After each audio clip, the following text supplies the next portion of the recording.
Bueno, buenas tardes. Empezamos bueno, hoy es la última clase del temario y las 3 próximas clases hasta el día 14 de mayo eh, tendremos todo dedicado a repasar los exámenes. Estoy así hablando un poco dubitativa porque estoy viendo que el 1 de mayo hay puesta una tutoría. El día 1 de mayo. Ya lo sé. Entonces nos va a faltar una clase respecto a las que yo tenía prevista.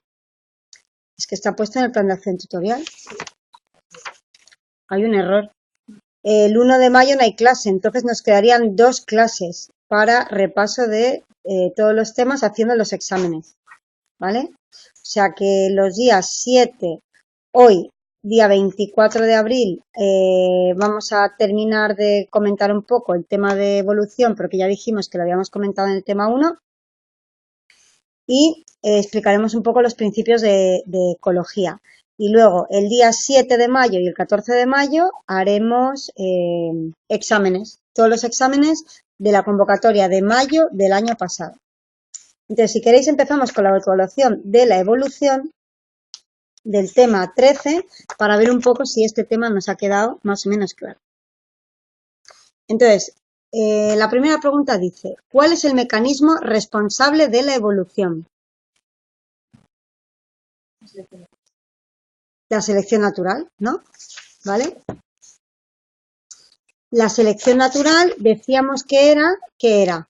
A ver, explícamelo con tus palabras, como lo hayas entendido.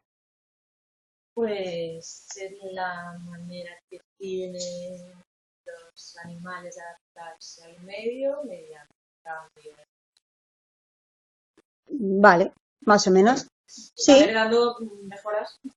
exacto, pero ¿esos cambios son a propósito o son al azar?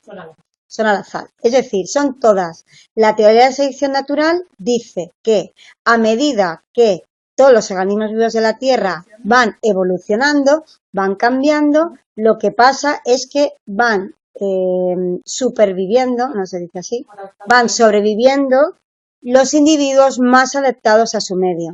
De manera, decíamos que las jirafas tienen el cuello largo no porque a lo largo de su vida se les fue alargando el cuello para llegar a las hojitas, sino porque aquellas jirafas con el cuello más alto eran las que habían tenido el cuello más alto por azar, por la mezcla de genes de su padre y de su madre, habían conseguido comer las hojas más altas y habían conseguido tasas de reproducción más altas. De manera que las poblaciones de jirafas hace muchísimos años tendrían el cuello mucho más corto y a medida que han ido evolucionando, han ido alargando el cuello. Y además la evolución natural no es algo que está estanco, porque evidentemente os daréis cuenta que todos los seres vivos del planeta seguimos evolucionando, seguimos cambiando, evidentemente, a una velocidad que no podemos apreciar, ni podemos apreciar ningún ser vivo, a no ser que algún día consigamos ser inmortales, que esperemos que no. Vale, ¿cómo actúa la selección natural? Que es un poco lo que he explicado. Léenos la respuesta que viene aquí en el libro. La variabilidad genética que estudiamos al hablar de mutaciones y al hablar de la metagénesis y posibles apareamientos entre cromátidas de cromosomas homólogos en la profase 1 de meiosis con posterior recombinación de material genético producen fenotipos que pueden resultar más eficientes en un medio determinado. Vale, punto. Todo este rollo que nos han explicado aquí, lo único que dice es que por cambios al azar en los genes, es decir, cromosomas, ¿cómo se cambiaban el material genético? O sea, los cambios de nuestro material genético, ¿por qué se causaban? Por las mutaciones, ¿no? Es decir, aparte de la información genética que traemos de nuestro padre y de nuestra madre, cuando la heredamos puede haber mutaciones. ¿Qué es una mutación? 1, cambio de orden de nucleótido, 1, un nucleótido de más o 1 de menos. Entonces, todo esto nos dice que la variabilidad genética viene de esos cambios al azar de nuestra información genética, es decir, las mutaciones, y que por casualidad salen genotipos más resistentes a las condiciones ambientales, de manera que son más aptos y tienen más posibilidades de sobrevivir, que es que todo esto es lo que ya hemos dicho. Así que no leemos más. ¿Ha quedado claro? Vale. Es muy importante sobre todo que lo entendáis. No aprendáis de memoria porque primero que no os bastará para todas las cosas que tenéis que aprender. 3. ¿Cuáles son las fuentes de variabilidad genética en una población biológica? A ver, ¿qué pone la respuesta? Las mutaciones, las posibles recombinaciones, los fragmentos y cromatos durante la etapa de... Vale, ya está. ¿De dónde viene la variabilidad genética de una población? De las mutaciones producidas por el sol, por los rayos UVA, por azar, por cualquier causa. Y también, ¿por qué? Por simplemente la recombinación de la información cuando se forman los gametos, cuando se forman los óvulos y los espermatozoides. De ahí viene la variabilidad. Y después también en la meiosis, claro, esto es todo la meiosis, porque en la meiosis es cuando se forman los gametos. La meiosis, ¿os acordáis que era un tipo de reproducción específica para células sexuales? Entonces, la variabilidad genética de una población viene de las mutaciones y de las recombinaciones en las fases de meiosis cuando se forman los gametos. 4. Señale algunas pruebas de que el proceso de evolución es un hecho. Por ejemplo, los fósiles, ¿vale? Todos hemos visto fósiles de cocodrilos prehistóricos. Todos hemos visto fósiles o huesos de mamuts, que eran los antiguos elefantes, ¿vale? Y también otra prueba de la adaptación evolutiva son lo que, por ejemplo, ha conseguido el hombre con el lobo. El lobo domesticó al hombre, no. El hombre domesticó al lobo y creó todas las razas de perros que tenemos hoy en el planeta. ¿Cómo puede ser posible que de un lobo salga un caniche o un chihuahua o esos mini perros chiquititos?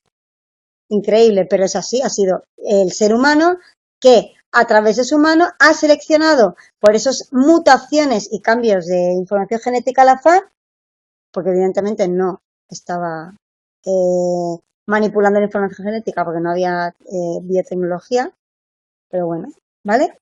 Así es de sencillo. 5. ¿Cómo definiría el concepto de adaptación evolutiva? ¿Qué es la adaptación evolutiva? Cómo, a través de la información genética, una especie sobrevive más. Y ya está. 6. ¿Por qué las homologías anatómicas constituyen una prueba a favor de la evolución? Homologías, ¿qué significa? Homologías, homo igual y logías tipos. Es decir, ¿por qué las homologías? Es decir, ¿por qué sabemos que los cetáceos marinos o marinos o de río y las personas venimos del mismo orden? ¿Por qué? Porque nosotros, por la estructura, ¿veis que las aletas son así? La aleta, perdón, es así, de las ballenas y de los delfines, pues son las dos piernitas que se han juntado. Y las aletas son nuestros brazos y las aletas de detrás son las dos piernas. Es decir, si tú coges el esqueleto de un cetáceo y de una persona, tiene las cuatro extremidades igual. Entonces, de ahí, esas son las homologías. ¿Vale? O sea, los cetáceos y nosotros tenemos unos orígenes comunes. Simplemente que unos se quedaron en el agua o se fueron al agua y otros no. ¿Vale? Entonces, si contestáis estas 6 preguntas de este tema, no hace falta que estudiéis más, porque es lo más importante. En el examen nos van a preguntar de este tema. ¿Qué es la teoría de la selección natural? ¿Quién es el autor de la teoría de la selección natural? ¿Qué significa la evolución? Y poca cosa más. ¿Vale? Pues venga, empezamos con el tema 14, que serían los principios de ecología. Con este tema nos podríamos tirar un año entero hablando, pero os voy a contar un poquito. Bueno, la ecología es una rama de la biología. La ecología lo que hace es estudiar ecologos. Eco significa nikos, que es casa, ¿vale? Lo tenéis aquí en la página 249, tenéis una introducción muy bonita.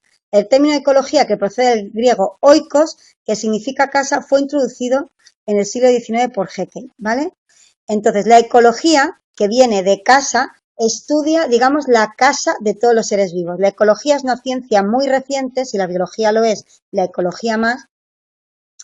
Entonces, la ecología estudia las interacciones entre todos los seres vivos del planeta, además de la interacción con el medio abiótico. Por ejemplo, la ecología estudia el ecosistema, por ejemplo, bosque, ¿vale?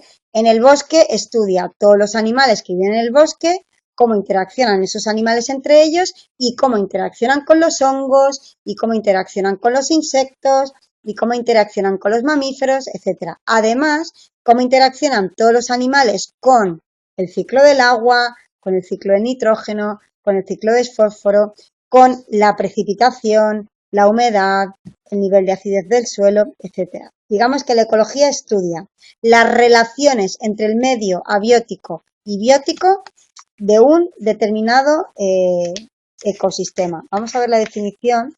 Nos vamos al resumen de la página 262, que es fantástico. ¿Vale? En la definición de ecología estaría definida un poco por el punto 1 y el punto 2, ¿no? La ecología es la parte de la biología cuyo objeto es el estudio de los ecosistemas, de sus componentes y de las relaciones que se establecen entre ellos, ¿vale? Como he dicho, los componentes de los ecosistemas sería la parte biótica, que son las especies, y la parte abiótica, la temperatura, la humedad, etc. Evidentemente, la naturaleza, los seres vivos no viven de forma aislada, sino que se relacionan entre su misma especie y con otras especies, ¿vale? Bueno, pues ahora vamos a explicar qué es una población biológica. ¿Qué es una población biológica? Es el conjunto de organismos de una misma especie que ocupan un área geográfica determinada. Tiene sentido, ¿no? Una población biológica es el conjunto de individuos de una misma especie que viven en un lugar. En el examen os puede caer qué es una población biológica, qué es una comunidad biológica, qué es un nicho, que eso os lo voy a contar ahora, ¿vale? En cambio, la población biológica sería algo muy concreto, seguimos en el resumen en la página 262, ¿eh? Y una comunidad sería el conjunto de las diferentes poblaciones. Digamos que una población es verlo a una escala muy pequeña, una población de conejos en una pradera determinada de un bosque, y la comunidad biológica sería la suma de todas las praderas, de todos los bosques de un área determinada de una región, ¿vale? O sea, la comunidad es un concepto mucho más amplio. La comunidad, como bien indica su palabra, comunidad, incluye un montón de poblaciones. ¿Y qué es el hábitat? El hábitat es el espacio geográfico en el que vive una comunidad, ¿vale? Por ejemplo, el hábitat, podemos hablar del hábitat del bosque caducifolio continental, ¿vale? Pues es el hábitat de ese tipo de bosques, y dentro de ese hábitat de ese tipo de bosques va a haber un montón de poblaciones de conejos, por ejemplo, ¿vale? O sea que el hábitat sería el espacio geográfico físico. Vale. Entonces, ¿qué es un ecosistema? El ecosistema es el conjunto de todos los seres vivos y todo el conjunto de todos los seres vivos sumado al ciclo de los materiales, al flujo de energía, las condiciones de temperatura, de humedad y tal. Eso está ahí también súper explicado. Entonces, lo que a mí me interesa que entendáis es que un ecosistema es un lugar donde hay un montón de seres vivos que interaccionan entre sí, y además hay esa parte abiótica que influye mucho, ¿vale? Y además hay flujos de materiales, flujos de energía.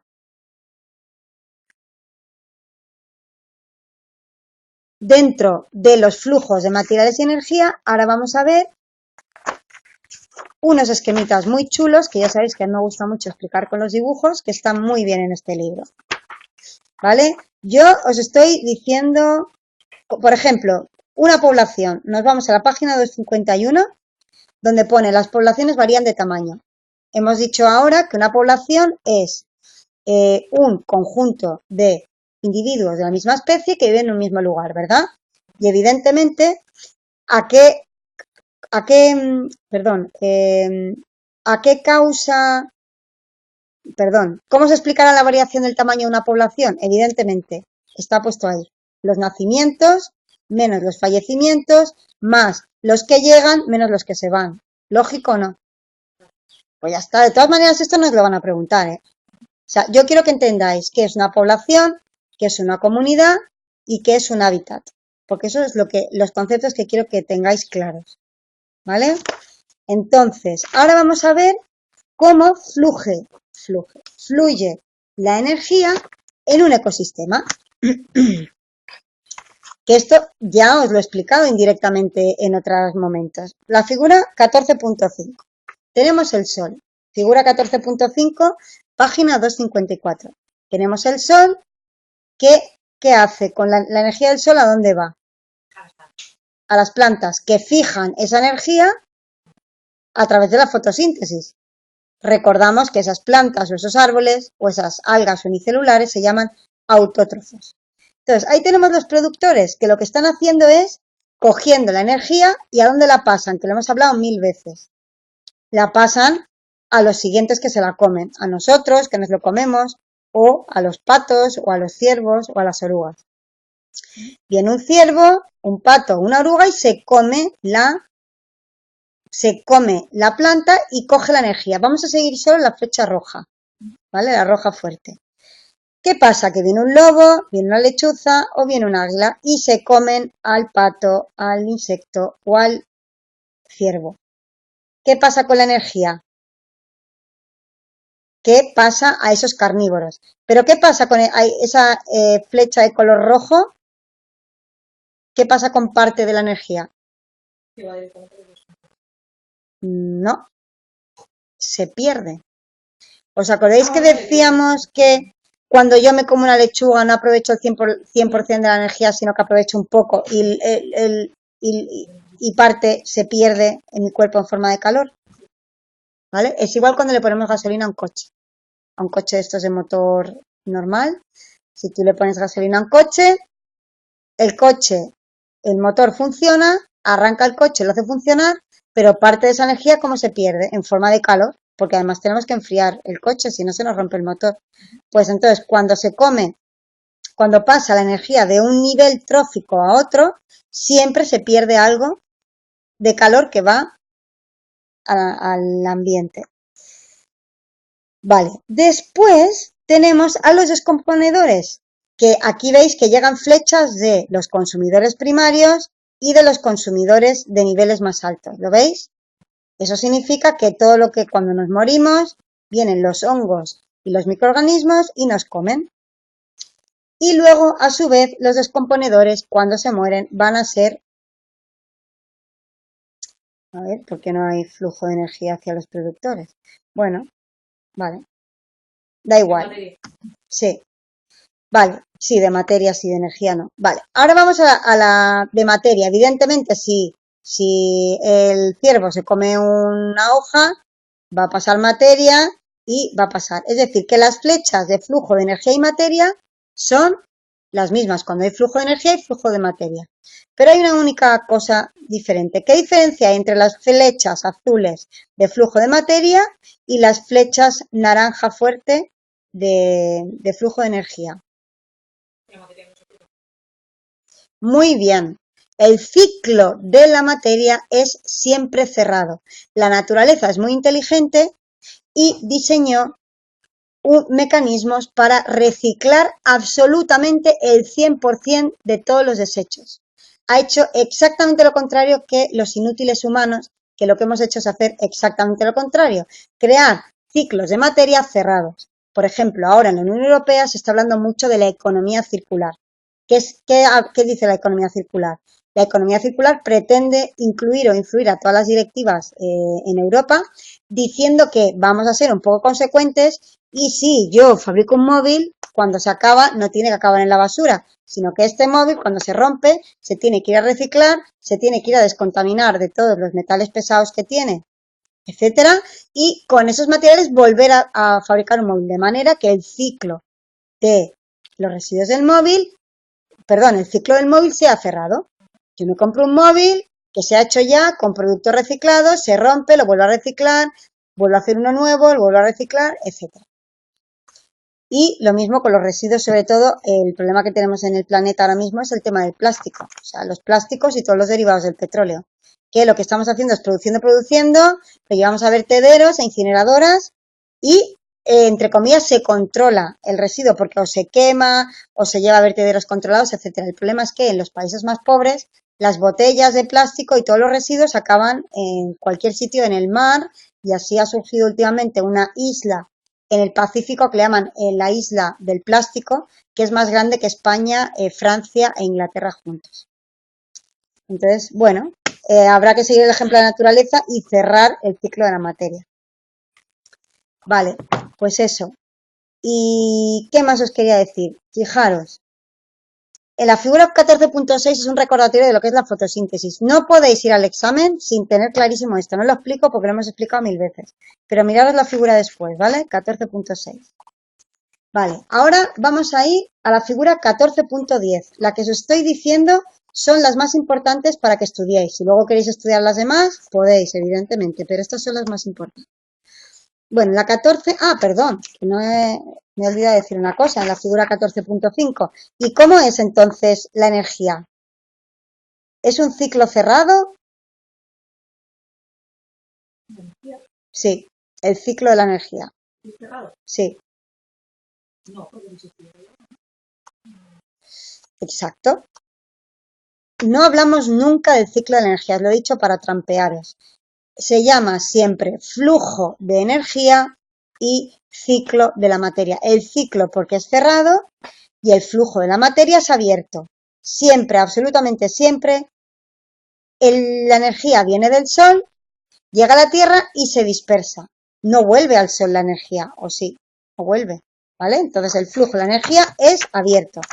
Entonces, ahora sí, volvemos a la figura 14.10 de la página 257. Tenemos ahí el Sol, que está dando figura 14.10 de la 257. Tenemos el Sol, que está dándole toda la energía a un productor primario, a un autótrofo, a una planta, como le queráis llamar, que está realizando la fotosíntesis, y va a pasar su energía a través de la ingestión y todo lo que es la digestión de la planta al conejo y del conejo al búho. El conejo que se lo come el búho y al búho cuando se muere que se lo comen los hongos y los descomponedores, las lombrices de tierra. Y ahí veis un poco cómo es el flujo de energía. Y siempre acordaros que la flecha naranjita clara es toda la energía que se pierde en forma de calor. Fijaros que ¿sabéis cuánto aprovecha de energía? Y podéis anotarlo ahí si queréis en lápiz, en las flechas, como queráis. De la energía del productor, de la planta, cuando se la come el conejo, la flecha roja. ¿Cuánta energía le viene al conejo de lo que se ha comido? Del 100%. El 10. O sea, el conejo cuando se come una planta solo aprovecha el 10% de la energía y el 90% se pierde en forma de calor. ¿Os parece increíble? Muy ineficiente. ¿Qué hacen los conejos? ¿Comen 3 veces al día o comen un montón? Pues ya está. Los conejos tienen que comer todo el día porque por mucho que coman solo aprovechan el 10% de la energía que le da la planta. Y lo mismo pasa con el conejo que se lo come el búho. Es decir, de todos los alimentos que comemos, aprovechamos solo una parte. No estamos hablando de material, de materia, estamos hablando de energía, ¿vale? Bueno, entonces, el ciclo de la materia en un ecosistema, eso es lo más importante. Entonces, en los ecosistemas hay ciclos de materia. Entonces, ¿qué creéis que es lo más importante en un ecosistema que fluya, hablando de materia? ¿qué es lo más importante? Por ejemplo, lo más importante que pueda haber en un ecosistema, hablando de algo que no está vivo. El agua. Ya, pero me refiero, el agua, ¿vale? Entonces, ¿qué nos importa en el ecosistema? Y nos vamos, a ver, ¿os acordáis? Perdonad que voy de un lado para otro. ¿Os acordáis del chon? Que decíamos que eran los elementos más importantes que forman casi la mayoría de los seres vivos y que el chon era lo que todos los seres vivos tenían en su cuerpo, desde las bacterias a las plantas, las ballenas, los insectos, todo. Pues entonces, ¿cuáles eran los elementos más importantes que fluyan en un ecosistema? Chon. ¿El agua de qué está formado? HO2. Está dentro del chon. Vamos a estudiar, si pensáis en el chon, el agua, H2O, está dentro del chon. Vamos a estudiar el ciclo del carbono, que está dentro del chon, y vamos a estudiar el ciclo del nitrógeno. Por eso os digo siempre que no estudiéis temas aislados, porque si sabéis una cosa, sabéis lo otro, ¿vale? Entonces, como el chon es de lo que estamos formados todos los seres vivos del planeta, vamos a estudiar los ciclos de estos elementos tan importantes que son básicos en los ecosistemas. Entonces, vamos a empezar por lo más importante, que sería el ciclo del agua, que parece una moniatada y que lo hemos estudiado en la escuela, pero lo tenemos que tener claro.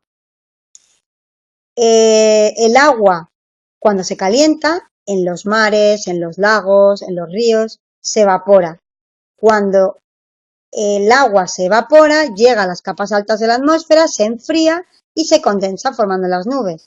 Y luego lo que pasa, evidentemente, como todos sabéis, es que llueve, o nieva, o graniza. Fijaros también que el vapor de agua, que también se evapora agua a través de la respiración animal y la transpiración. A través de nuestra transpiración y respiración también se envía agua a la atmósfera. A que lo tenéis claro el ciclo del agua, facilísimo. Y ahora vamos a ver el ciclo del carbono, que igual no lo tenéis tan claro. Seguro que lo entendéis perfectamente a la primera. Simplemente, este tema de verdad, no estudiéis más que los dibujitos. Si habéis entendido bien los dibujos, que son preciosos, no hace falta que estudiéis el texto, porque es que no, con que os acordéis, si tenéis memoria visual, os irá muy bien. Vale, el ciclo del carbono. Vamos a analizar el dibujito. ¿Qué ves aquí? A la izquierda del todo arriba, por ejemplo. Vale, se está quemando un bosque, ¿no? ¿Qué más estamos quemando? Petróleo y carbón. ¿Para qué sirve todo eso? Para emitir CO2. ¿Pero por qué se emite CO2? Porque la madera, el carbón y el petróleo son seres vivos, muertos, hace mucho tiempo. El petróleo y el carbón y la madera hace poco tiempo. Pero, ¿de qué están formados los seres vivos? En mucha parte de carbono. El carbono que está fijado a los seres vivos se quema y se envía a la atmósfera. ¿Vale? ¿Qué pasa con el CO2? ¿Cómo vuelve a la Tierra? Entre comillas, a la Tierra. Perfecto. Los vegetales y otros organismos unicelulares como las algas realizan la fotosíntesis y nos fijan ese CO2 en exceso que tenemos en la atmósfera. Por eso decimos que los bosques o la Amazonía son el pulmón de la Tierra, porque lo que están haciendo es fijar todo el CO2. Están quitando el CO2 al igual que puede hacer un pulmón. Y además también, evidentemente, están produciendo oxígeno por la noche. Por el día fijan CO2, ¿os acordáis? Al hacer la fotosíntesis y por la noche emiten el oxígeno. Entonces, ¿qué hacen los animales también? Producir CO2. ¿Y los vegetales? También. De manera que esto es el ciclo del carbono. Quemamos todo esto, quemamos carbón, petróleo y madera, lo emitimos a la atmósfera y lo absorben los vegetales. ¿Qué situación tenemos hoy en la Tierra? ¿Esto está descompensado o no? ¿Qué pasa? Que se generan menos. Bueno, en realidad lo que pasa es que se está quemando demasiado CO2. Es decir, estamos quemando petróleo y carbón a tutiplén. Ese es el problema. Estamos sacando todas esas bolsas de organismos muertos hace millones de años, que eran los dinosaurios muertos y los bosques antiguos, que es el carbón es de origen vegetal y el petróleo es de origen animal. Entonces, estamos lanzando en esta sociedad de consumo que tenemos esas grandes cantidades de petróleo, de CO2 a la atmósfera y la estamos liando desde hace tiempo ya, porque desde la época preindustrial hemos aumentado la temperatura en torno a un poquito menos de 1,5 grados, un poquito menos, ¿vale? Entre 1 y 1,5 grados hemos subido la temperatura respecto a la era preindustrial. ¿Qué significa? Antes de empezar a quemar el carbón y el petróleo. Si llegáramos a los 2 grados de diferencia de temperatura entre la época preindustrial y ahora, habría una hecatombe, porque habría un cambio climático, que es lo que está produciendo el exceso de CO2, está provocando un problema de cambio climático que está ya cambiando nuestra temperatura, está cambiando ya el clima y está provocando fenómenos atmosféricos extremos. De hecho, los más afectados serían los climas que están en las zonas más cálidas y el Mediterráneo, y de una forma muy extraordinaria estarían afectadas las islas. Los casquetes glaciares, como sabéis, con el calentamiento de la Tierra se están calentando y el nivel del mar está subiendo. Todo esto nos lo van a preguntar, pero os lo tenía que contar. Y así estamos. Con las cumbres de expertos mundiales para el freno del cambio climático, lo que están intentando es frenar la quema de combustibles fósiles, ¿vale? De petróleo y carbón. ¿Cómo? Pues empezando a obtener energía a partir de las energías renovables, como la energía solar. Eso sería una de las soluciones más importantes. Y cambiar los coches de combustión normal por coches eléctricos, alimentados con energía renovable, claro. Vale, pues eso es el ciclo del carbono, muy interesante. Y ahora el ciclo del nitrógeno, que seguro que no suena tanto, ¿vale? Cuando acabemos el ciclo del nitrógeno ya hacemos la autoevaluación del tema. A ver, el ciclo del nitrógeno. ¿Os suena el nitrógeno de algo? ¿De qué? Nitrógeno, nitratos. ¿Te suena de algo? Nitratos, abono. Sí, exacto. Por ejemplo,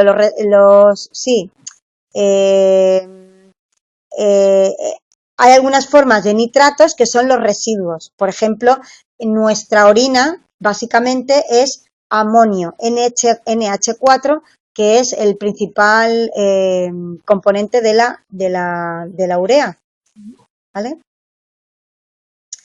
Pero también los nitratos, como sabéis, son la fuente que utiliza el hombre, por ejemplo, para abonar el campo, ¿a que sí?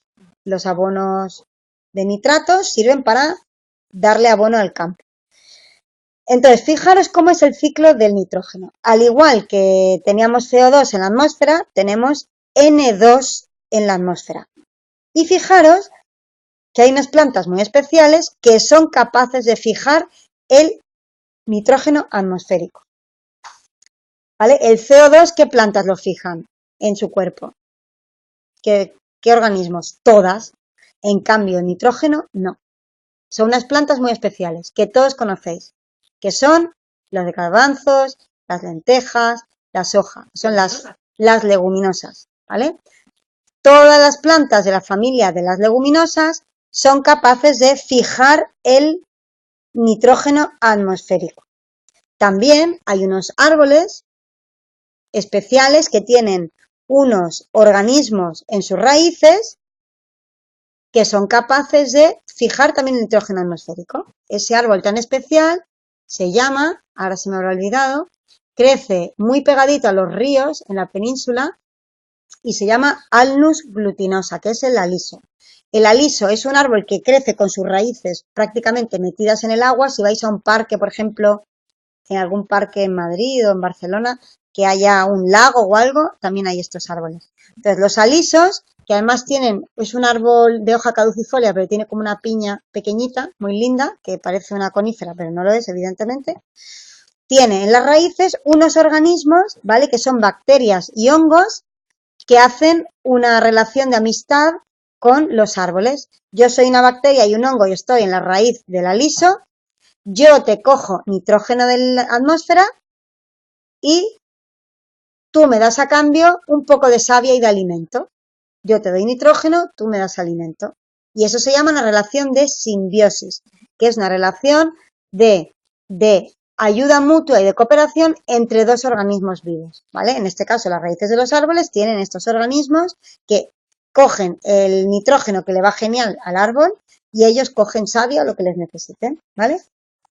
Entonces, veis aquí en el dibujito, la figura 14.18 de la página 261, que tenemos los organismos fijadores de nitrógeno. ¿Veis las raíces con esas bolitas? Esos nódulos. Esos son nódulos de bacterias y de hongos. ¿Vale? ¿Voy muy rápido? No. ¿Bien? Vale. Bacterias y hongos. Y luego tenemos, fijaros, también hay unas bacterias desnitrificantes. Las bacterias desnitrificantes, ¿qué es lo que harán? Devuelven el nitrógeno a la atmósfera. ¿Lo veis? Estamos viendo el ciclo del nitrógeno. Por un lado, lo fija los organismos fijadores de nitrógeno que existen en algún árbol muy especial como el aliso y en todas las leguminosas, pero por otro lado, el nitrógeno que tenemos en el suelo, que son los nutrientes que necesitan las plantas para vivir, también lo devuelven a la atmósfera. Los organismos fijadores de nitrógeno convierten el nitrógeno atmosférico, ¿veis la flecha que va por abajo del todo a la izquierda? Lo convierten en nitratos. Los nitratos, digamos que serían el abono de la tierra. Es decir, las leguminosas fabrican ellas mismas el abono de los campos de cultivo. Por eso, el ser humano, de una forma muy inteligente, lo que ha realizado durante muchísimos siglos y todavía se continúa haciendo es hacer cultivos de rotación. Yo tengo un cultivo, lo divido en diferentes trozos y pongo garbanzos 2 años y al año siguiente los garbanzos los pongo en el campo de al lado. De manera que el cultivo que viene después de los garbanzos se beneficia de todo el nitrógeno y los nitratos fijados en la tierra. Cuando un animal hace pis, es decir, lo que hace es segrega la urea. Y la urea, los descomponedores lo convierten en NH4+. Pero bueno, no tiene nada, no os van a preguntar esto, el amonio. Y luego también aquí tenemos las otras bacterias que también son nitrificantes. O sea que también hay unas bacterias que están fabricando los nitratos. ¿Veis un poco el ciclo del nitrógeno? Entonces, lo único que tenéis que saber es entender este dibujito. Porque si habéis entendido este dibujo, podéis responder a todas las preguntas del examen sin ningún problema. ¿Y cómo baja el nitrógeno de la atmósfera? Bueno, y luego no solo ¿A dónde? Pues gracias a los organismos fijadores de nitrógeno. ¿Cómo llega el nitrógeno atmosférico al suelo, ¿no? En forma de nitratos. Pues ahí tienes las flechas, a través de las raíces de los alisos, a través de las raíces de las leguminosas y a través de las bacterias nitrificantes. No hay muchas opciones, ¿vale? Y si queréis, mira, vamos a ver la figura 14.17, ciclo del nitrógeno. Seguimos en la página 261. Fijaros, los nitratos son ya los nutrientes que hay en la tierra. Es ya el nitrógeno atmosférico que lo hemos cogido y que lo hemos convertido en abono, ¿vale? Los nitratos podríamos decirle abono, más o menos. Entonces, los nitratos, el abono lo cogen los vegetales. Y los vegetales se los comen los animales. Y los animales producen urea. Aquí está fluyendo el nitrógeno, ¿a que sí? Fijaros, aquí igual lo ves más claro. El nitrógeno que hay en la atmósfera se convierte en nitratos por los organismos fijadores de nitrógeno. En cambio, los nitratos vuelven a la atmósfera por las bacterias estas que desnitrifican. Por otro lado, también convierten en nitratos las bacterias nitrificantes. Y todos los animales producen amonio en su cuando excretan todo lo que no querían. ¿Os acordáis cuando hablábamos del aparato excretor y decíamos que los riñones lo que hacían era sacar de nuestro cuerpo todos los residuos que ya no queríamos? Sacan un montón de residuos de nitratos, ¿vale? De nuestro cuerpo. Vale, vamos a hacer la autoevaluación que es larga. Yo creo que nos da tiempo. Y así vemos qué es lo que no hemos entendido y si tenemos que repasar algo. Y otra vez tenéis que tener las ideas claras. Como es un examen tipo test, solo con que lo hayáis entendido y hayáis memorizado lo mínimo es suficiente, ¿vale? A ver, ¿qué estudia la ecología? Más o menos. Perfecto. ¿Y qué era un ecosistema, más o menos? Perdón, vuelvo para atrás. La ecología estudia los ecosistemas, ¿vale? ¿Y qué significaba la ciencia ecología? ¿Te acuerdas? Oikos, en griego, que era casa. Sí. Entonces, es el estudio de la casa. Del hábitat. Sí, por ejemplo, la ecología, ¿qué hace? Eco, oikos, de casa, y logía, conocimiento. Es el conocimiento de nuestra casa. Es que la ecología es la rama que estudia nuestra casa. ¿Cuál es nuestra casa? Planeta Tierra. No hay otra. Y dentro del planeta Tierra hay un montón de ecosistemas. Vale, y más o menos, ¿qué es el ecosistema? Más o menos. El sitio donde vivimos. Conjunto de... Eso, de seres vivos, más lo biótico y lo abiótico. Es importante que os acordéis. Ecosistema es el conjunto de lo vivo y lo no vivo. Lo vivo es fácil. Los árboles, el componente biótico, los árboles, los animales, los hongos. Y el abiótico, lo que llueve, la humedad, la temperatura, la acidez del suelo y además el ciclo de la materia y el flujo de energía. El ecosistema es el estudio de las relaciones que se establecen entre los diferentes seres vivos entre sí y además también en relación a todas las partes del componente abiótico de un lugar en concreto. Es que no es un lugar, sino es un tipo de lugar en concreto, porque por ejemplo un ecosistema podría ser el ecosistema del bosque mediterráneo. En el ecosistema del bosque mediterráneo tenemos de aquí, por ejemplo, tenemos el pino, tenemos todos los matorrales, tenemos los conejos, tenemos los erizos, tenemos las jinetas y luego, ¿qué influye? Cuánto calor hace, cuánto llueve al año, cómo fluye la energía, cómo fluye la materia, ¿vale? Bueno, la 3 nos saltamos. 4. Defina qué se entiende por factores físico-químicos del medio ambiente. Pues decíamos, el clima y... A ver, lee la respuesta y así lo completamos de la autoevaluación. ¿Qué son los factores físicos? El grado de humedad, la temperatura, el tipo de suelo. ¿Queda claro? Bien. ¿Y los químicos? La cantidad de agua, de oxígeno, de carbono, de nitrógeno. Bien. Perfecto. Eso nos lo van a preguntar en el examen, igualmente. Luego, el próximo día veréis qué tipo de preguntas caen de este tema. Vale, ¿qué es una población biológica? Esto sí que quiero que lo sepáis bien. Y poner un ejemplo. El conjunto de seres vivos de... A ver, muy bien, vas bien, pero léete en el resumen punto 3, léenoslo. ¿Qué es una población biológica? Vale, población, conjunto de individuos de una misma especie que viven en un mismo lugar. Acordaros, población de conejos, ¿vale? Venga, continuamos. 6. Establezca la relación entre crecimiento de una población y número de nacimientos. Si el crecimiento es positivo, ¿se mantiene constantemente esa tendencia? Explique su respuesta. Me he saltado una pregunta, pero venga, la vamos a explicar, aunque nos lleve un poco de... Me he saltado una explicación. Vamos a ver cómo evolucionan los individuos dentro de una población. Y vamos a ir a la figura 14.2. ¿Lo veis? La página 251. La flecha roja indica la variación de una población, ¿vale? En el eje de la izquierda tenemos el número de individuos de una población y el eje de la derecha es el tiempo. Como habéis estudiado un poco de matemáticas seguro y sabéis un montón, veis que crece, a medida que pasa el tiempo, aumentan los números de individuos o no, ¿no? Porque se van reproduciendo, pero fijar a dónde llega, a la capacidad de sostenimiento o capacidad de carga. En el examen os lo pueden preguntar de las dos maneras diferentes.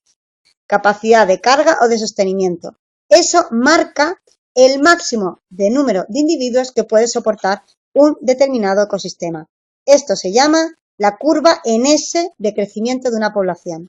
Está bien que lo hayamos explicado porque puede caer en el examen.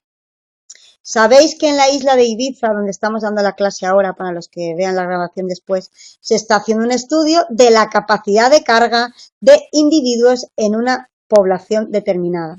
Pero la especie somos nosotros.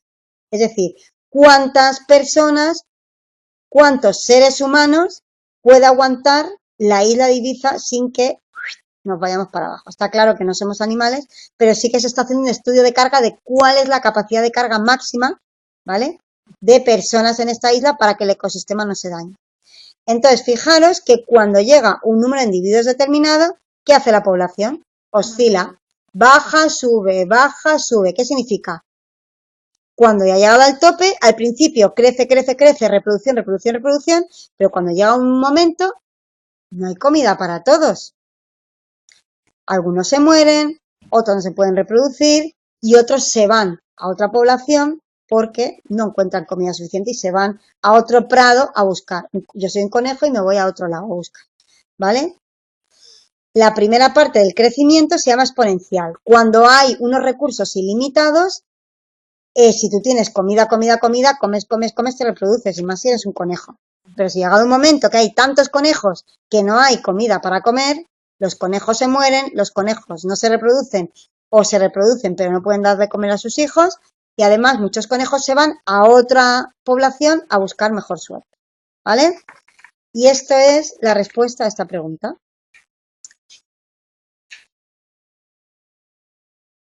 Claro, establezca la relación entre crecimiento de una población y número de nacimientos. Si el crecimiento es positivo, ¿se mantiene constantemente esa tendencia? No. La población empieza a oscilar. Baja, sube, se mueren unos cuantos, se recupera, se mueren unos cuantos, se recupera. Más allá de ahí no va a subir la población. Más o menos cada ecosistema tiene un determinado tope. Vale, estoy mirando las preguntas para ir a... Venga. Vamos a la 9. Una comunidad biológica, respuesta correcta, la A, la B, la C o la D. ¿Qué es una comunidad biológica?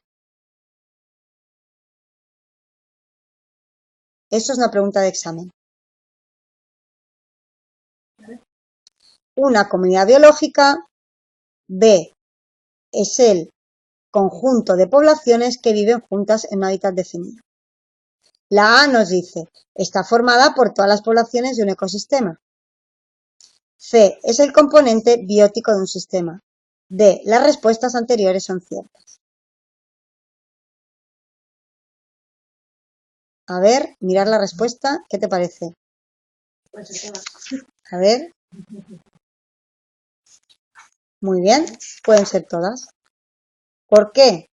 Porque la comunidad biológica, ¿de qué habla? ¿De seres vivos o de otra cosa?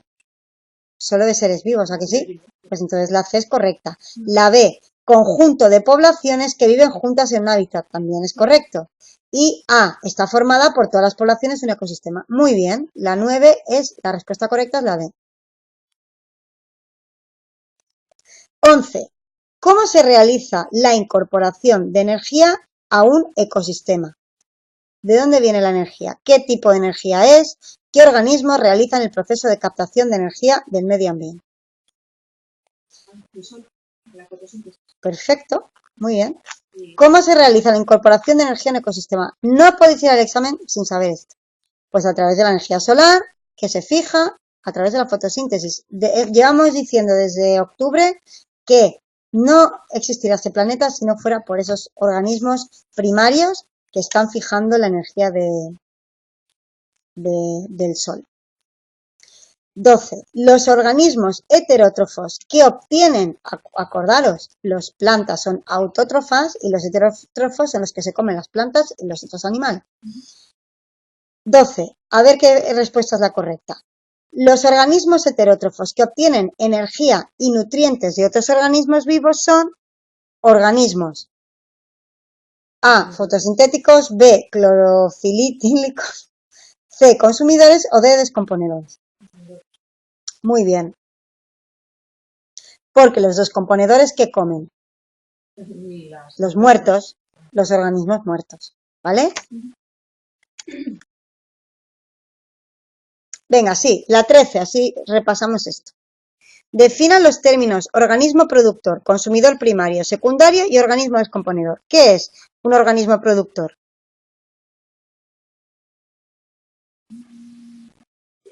Muy bien, perfecto. Consumidor primario, ¿quién será? Los animales que se comen las plantas. Perfecto. ¿Y el secundario? El que se come las plantas. ¿Y el organismo descomponedor? El que se come los muertos. El que se lo come todo lo que se muere. Muy bien. Si sabéis esto, ya podéis responder perfectamente las preguntas. Vale, 14. Venga, hacemos la 14 y la 15. 14. ¿Qué quiere decir que las plantas son organismos productores? A. Que son autótrofos. B. Que realizan la fotosíntesis. C. Que lo son porque realizan la función clorofílica. O D. Las respuestas anteriores son correctas, todas. Muy bien, todas son correctas. 15.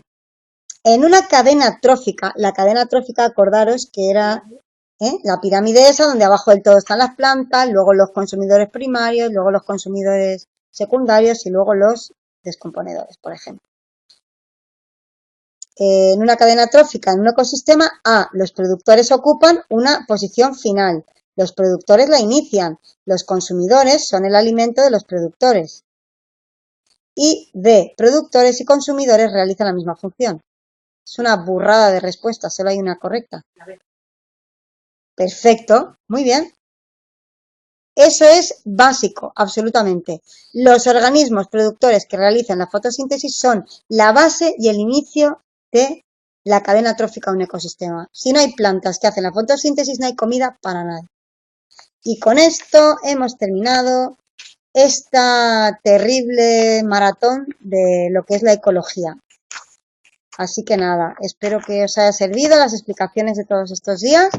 Y las próximas 2 clases lo que vamos a hacer va a ser exámenes de la convocatoria de junio del 2018. Así que si podéis, de mayo de 2017. Si podéis, por favor, traeros los exámenes impresos, todas las opciones, ¿vale? Bueno, pues nada, buena semana y nos vemos el próximo día.